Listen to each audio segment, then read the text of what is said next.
தேர்தல் பரப்புரைக்காக தூத்துக்குடி சென்ற அஇஅதிமுக பொதுச் செயலாளர் எடப்பாடி கே பழனிசாமிக்கு விமான நிலையத்தில் உற்சாக வரவேற்பு அளிக்கப்பட்டது. அஇஅதிமுக பொதுச் செயலாளர் எடப்பாடி கே பழனிசாமி கழக வேட்பாளர்களை ஆதரித்து இன்று மாலை கன்னியாகுமரி மற்றும் திருநெல்வேலி மாவட்டங்களில் பிரச்சாரம் மேற்கொள்கிறார். இதற்காக சென்னையில் இருந்து தூத்துக்குடி சென்ற கழக பொதுச் செயலாளரை விமான நிலையத்தில் முன்னாள் அமைச்சர் கடம்பூர் ராஜு, திருநெல்வேலி சட்டமன்ற தொகுதி வேட்பாளர் தச்சை கணேசராஜா, பாளையங்கோட்டை வேட்பாளர் சையது சுல்தான் சம்சுதீன், விளாத்திக்குளம் வேட்பாளர் சத்யா, தூத்துக்குடி வேட்பாளர் சீத்த செல்லப்பாண்டியன், முன்னாள் எம்பி சவுந்தரராஜன் உள்ளிட்டோர் வரவேற்றனர். இதில் கழக நிர்வாகிகள் மற்றும் தொண்டர்களும் ஏராளமானோர் கலந்து கொண்டு பொதுச் செயலாளருக்கு உற்சாக வரவேற்பு அளித்தனர்.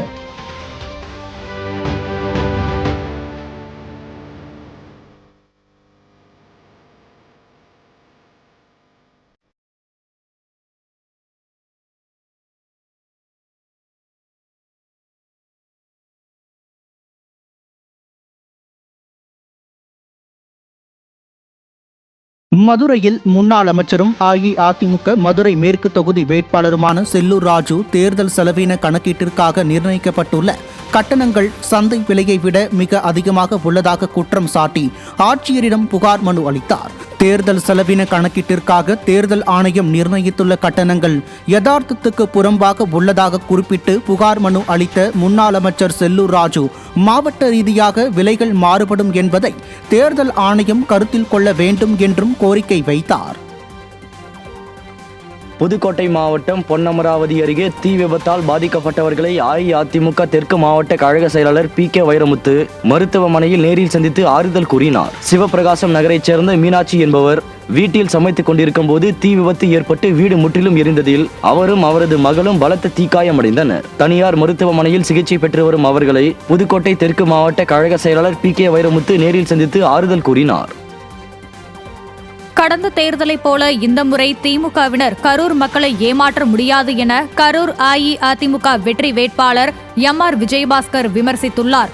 கரூர் மாவட்ட முக்கிய நகர் பகுதிகளில் தேர்தல் பரப்புரையில் ஈடுபட்ட அவர் டாஸ்மாகில் பல ஆயிரம் கோடி ஊழலில் திமுகவினர் நன்றாக சம்பாதித்து விட்டதாகவும், இந்த முறை கரூர் மக்கள் ஏமாற மாட்டார்கள் என்று தெரிந்து கொண்டுதான் செந்தில் பாலாஜி கோவை சென்று விட்டதாகவும் சாடினார். மேலும் கடந்த 5 ஆண்டு கால மக்களின் வேதனைக்கு அஇஅதிமுக ஆட்சி ஆறுதலாக இருக்கும் என அவர் தெரிவித்தார். திருப்பத்தூர் மாவட்டம் வாணியம்பாடியில் திமுக, காங்கிரஸ், தேமுதிக, தாவேக உள்ளிட்ட மாற்றுக் கட்சிகளைச் சேர்ந்த ஏராளமானோர் அக்கட்சியில் இருந்து விலகி அஇஅதிமுகவில் இணைந்தனர். கழக ஒன்றிய குழு உறுப்பினர் அருள் ஏற்பாட்டில் வளையாம்பட்டு ஊராட்சியைச் சேர்ந்த மாற்றுக் கட்சியினர் 150க்கும் மேற்பட்டோர் அக்கட்சிகளில் இருந்து விலகி கழக சட்டமன்ற உறுப்பினரும் வாணியம்பாடி தொகுதி வேட்பாளருமான செந்தில்குமார் முன்னிலையில் தங்களை அஇஅதிமுகவில் இணைத்துக் கொண்டனர். புதிதாக இணைந்தவர்களுக்கு கழக துண்டு அணிவித்த சட்டமன்ற உறுப்பினர் செந்தில்குமார் வரவேற்றார். திருவண்ணாமலை மாவட்டம் கீழ்பெண்ணாத்தூரில் தேர்தல் பணிகள் குறித்து அஇஅதிமுக நிர்வாகிகளுக்கான ஆலோசனைக் கூட்டம் நடைபெற்றது. கீழ்பெண்ணாத்தூர் வேட்பாளர் எஸ். ராமச்சந்திரன் தலைமையில் நடைபெற்ற இக்கூட்டத்தில் புரட்சித் தலைவர் எம்ஜிஆர் மற்றும் புரட்சித் தலைவி அம்மா ஆகியோரின் திருவுருவப் படங்களுக்கு மலர் தூவி மரியாதை செலுத்தப்பட்டது. பின்னர் தேர்தலில் கழக நிர்வாகிகள் ஆற்ற வேண்டிய முக்கிய பணிகள் குறித்த பல்வேறு ஆலோசனைகள் வழங்கப்பட்டது. நிகழ்ச்சியில் கழக நிர்வாகிகள் பலர் கலந்து கொண்டனர். திருவண்ணாமலை மாவட்டம் செய்யாறு அருகே அஇஅதிமுக வெற்றி வேட்பாளர் முக்கூர் சுப்பிரமணியன் தீவிர பரப்புரையில் ஈடுபட்டார்.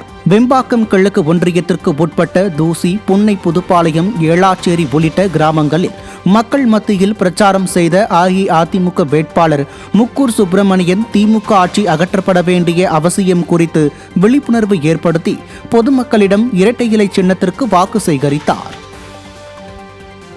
கடலூர் மாவட்டம் புவனகிரியில் புரட்சித் தலைவர் உள்ளிட்ட பல முக்கிய தலைவர்களின் சிலைகளுக்கு மரியாதை செலுத்தி அஇஅதிமுக வெற்றி வேட்பாளர் அருண்மொழிதேவன் பிரச்சாரத்தை தொடங்கினார். புரட்சித் தலைவர் எம்ஜிஆர், பேரறிஞர் அண்ணா, சட்டமேதை அம்பேத்கர் ஆகியோரது திருவுருவ சிலைகளுக்கு மாலை அணிவித்து மரியாதை செய்த புவனகிரி வெற்றி வேட்பாளர் அருண்மொழிதேவன் புவனகிரி தொகுதிக்குட்பட்ட பல்வேறு பகுதிகளில் பிரச்சாரத்தை தொடங்கினார். நகர கழக செயலாளர் செல்வகுமார் ஏற்பாட்டின் பேரில் நடைபெற்ற நிகழ்ச்சியில் அஇஅதிமுக மற்றும் கூட்டணி கட்சியினர் பலர் கலந்து கொண்டனர். மதுரை மாவட்டம் சோழவந்தான் தொகுதியில் அஇஅதிமுக வெற்றி வேட்பாளர் மாணிக்கம் தேர்தல் பிரச்சாரத்தை தீவிரப்படுத்தியுள்ளார். முன்னதாக குருவித்துறை சித்திர ரத வல்லப பெருமாள் மற்றும் குரு பகவான் கோவிலில் சிறப்பு வழிபாடு நடத்தினார். பின்னர் அப்பகுதி பொதுமக்களிடம் இரட்டை இலை சின்னத்திற்கு வாக்கு சேகரித்தார். இந்த நிகழ்வில் கூட்டணி கட்சி நிர்வாகிகள் மற்றும் திரளான கழக தொண்டர்கள் கலந்து கொண்டனர்.